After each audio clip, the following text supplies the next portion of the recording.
தவம். உற்ற நோய் நோன்றல் உயிர்க்கு உருகண் செய்யாமை அற்றே தவத்திற்கு உரு. தனக்கு உற்ற துன்பத்தை பொறுத்தலும் மற்ற உயிர்க்கு துன்பம் செய்யாதிருத்தலுமாகிய அவ்வளவே தவத்திற்கு வடிவமாகும். தவமும் தவம் உடையார்க்கு ஆகும். அவம் அதனை அகுது இலார் மேற்கொள்வது.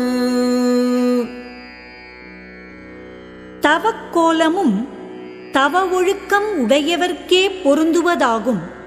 அக்கோலத்தை தவ ஒழுக்கம் இல்லாதவர் மேற்கொள்வது வீண் முயற்சியாகும். துறந்தார்க்கு துப்புரவு வேண்டி மறந்தார்கொல் மற்றையவர்கள் தவம்.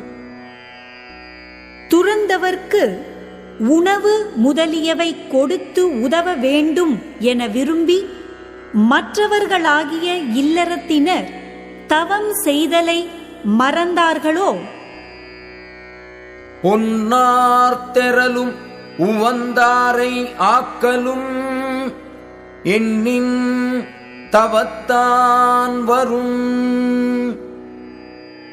தீமை செய்யும் பகைவரை அடக்குதலும் நன்மை செய்யும் நண்பரை உயர்த்துதலும் நினைத்த அளவில் தவத்தின் வலிமையால் உண்டாகும். வேண்டிய வேண்டியாங்கு எய்தலால் செய்தவம் ஈண்டு முயலப்படும். விரும்பிய பயன்களை விரும்பியவாறே அடைய முடியுமாகையால் செய்யத்தக்க தவம் இந்நிலையிலும் இல்லற வாழ்க்கையிலும் முயன்று செய்யப்படும். தவம் செய்வார் தம் கருமம் செய்வார் மற்ற அல்லார் அவம் செய்வார் ஆசையுள் பட்டு.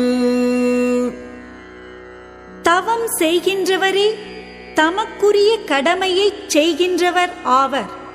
அவர் அல்லாத மற்றவர் ஆசை வலையில் அகப்பட்டு வீண் முயற்சி செய்கின்றவரே.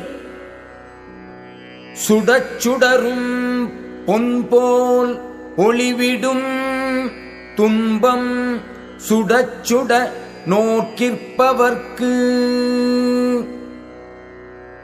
புடமிட்டு சுடச்சுட ஒளி விடுகின்ற பொன்னைப் போல் தவம் செய்கின்றவரை துன்பம் வருத்த வருத்த மெய்யுணர்வு மிகும். தன்னுயிர் தான் அறப்பெற்றானை ஏனைய மன்னுயிர் எல்லாம் தொழும். தவ வலிமையால் தன்னுடைய உயிர் தான் என்னும் பற்று நீங்கப் பெற்றவனை மற்ற உயிர்கள் எல்லாம் அவனுடைய பெருமையை உணர்ந்து தொழும். கூற்றம் குதித்தலும் கைகூடும் நோற்றலின் ஆற்றல் தலைப்பட்டவர்க்கு. தவம் செய்வதால் பெறத்தக்க ஆற்றலை பெற்றவர்க்கு ஓர் இடையூறும் இல்லையாகையால் யமனை வெல்லுதலும் கைகூடும். இலர் பலர் ஆகிய காரணம் நோற்பார் சிலர் பலர் நோலாதவர்.